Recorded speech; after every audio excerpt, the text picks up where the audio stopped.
Bobby and I eat delicious nachos with the barbecue beef, cotija, avocado.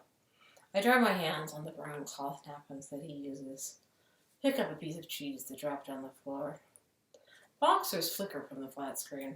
Dan Garcia wears giraffe print trunks and neon green trainers. Garcia looks more high fashion than most boxers, I announce. That's an interesting look. I lie back in the striped armchair, drink decaf from a Starbucks instant packet. Martin and Rivers' band Pet Sex are playing tonight in Hollywood. Neither of them came to Bobby's show last night because they were practicing.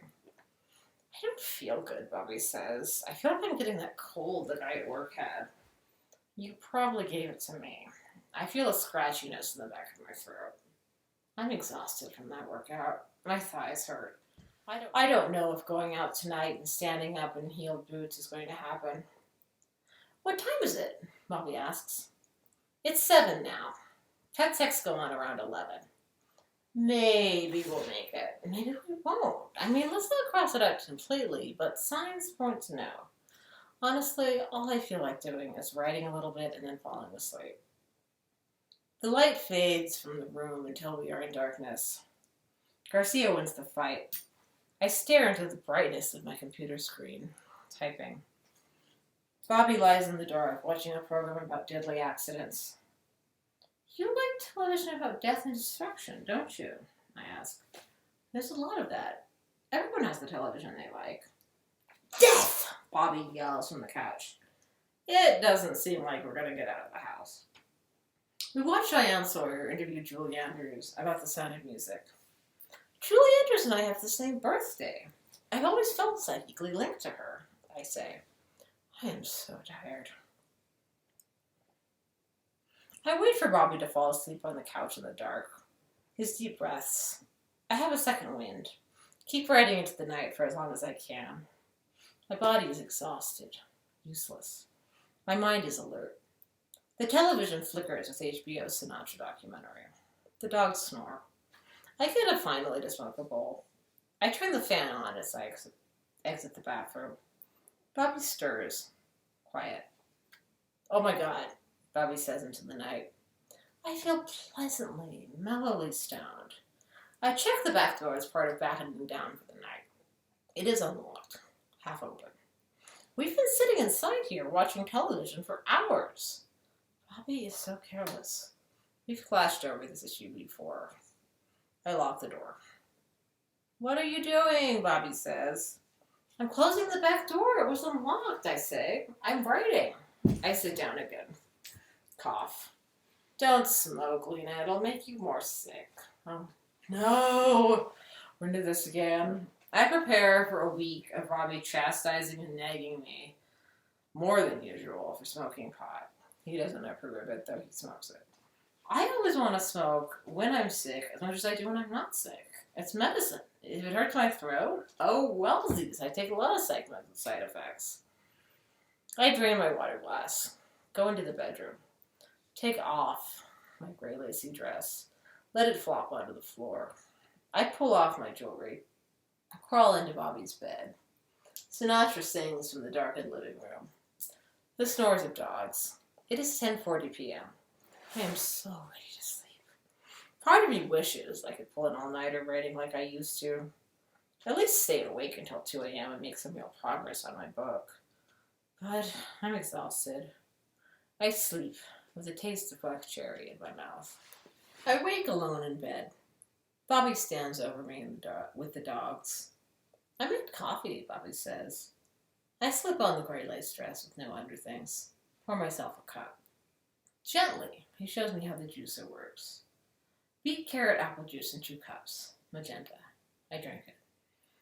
Bobby reprimands me for consistently drinking the last of the coffee without checking with him first. There's so many little things. I respond with conciliatory gestures. Sunday morning sun is bright through the open windows. I write while Bobby potters around. Unloads his guitar and amps from the car. I'm trying to train him to enjoy having me write around him. Or at least get used to it. He is amenable. We change the sheets on the bed, practicing for domesticity. I compliment the pale green, high-thread sheet count he lays out. Bobby picks up his iPad. I pick up my laptop. The dogs sit in the sun on the deck. Sunday to relax, like the digital planet song of my youth. I consider whether to stay at Bobby's house through this Sunday afternoon or go home to write. I can write just as well here, while he handles his affairs. I want to train him in co-working so we can both get our things done while spending time together. That's what a marriage I would want would be like. I decided to stay. I eat another can of his gummy. Hillary Clinton announces she's running for president. I'm a strong advocate of this. The Onion describes her as a rising tide of inevitability. I so hope this is the case. I'm strongly invested in the 2016 presidential race. I've been watching CNN. I will be watching the political scene as this plays out.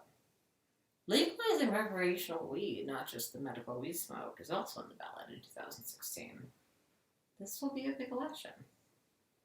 Let's go to Home Depot, fix your light, and get froyo, Bobby suggests. I am happy we're spending the day together. I search for my racerback bra. I can't find it. I put on a black and white striped thong under my dress. A blue sweater with a unicorn on it that was once my wife's. I think the world can handle my nipples as long as I'm with you, I said. I can't find my bra. We drive in the tiny two-seat smart car to Home Depot. My friend Stephen was an unrequited, unofficial artist in residence at Home Depot for a while, I say.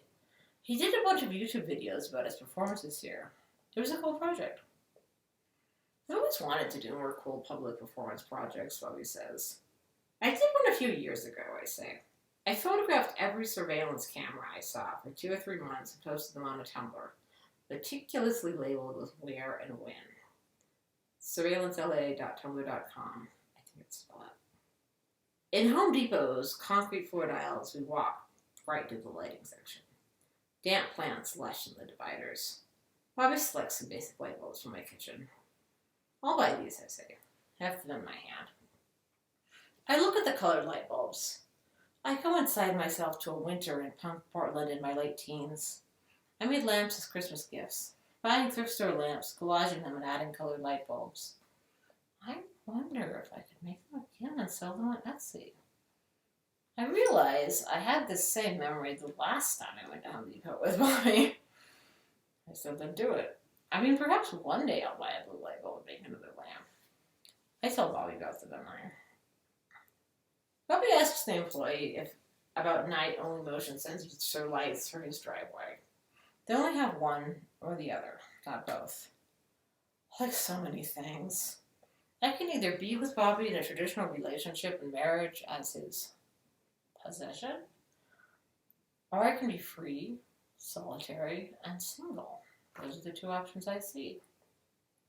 Is the nature of love, be mine and I'm yours? To be loved?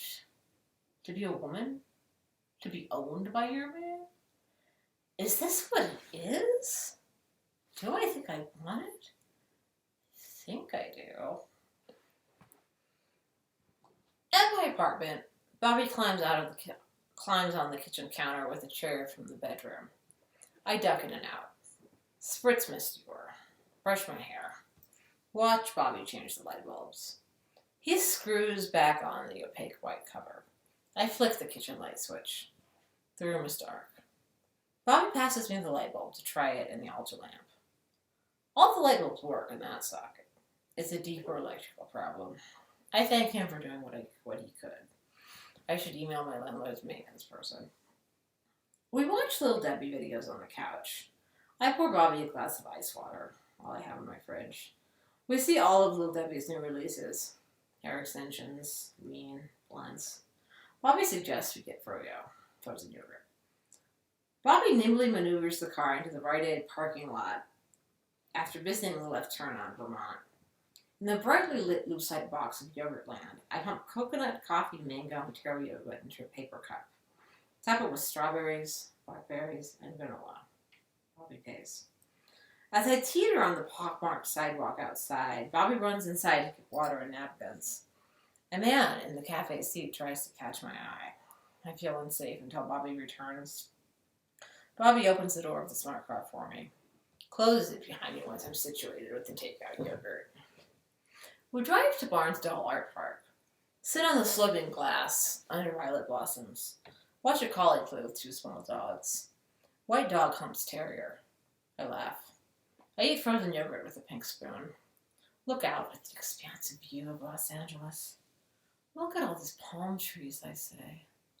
LA is so beautiful, I say. Bobby does not respond.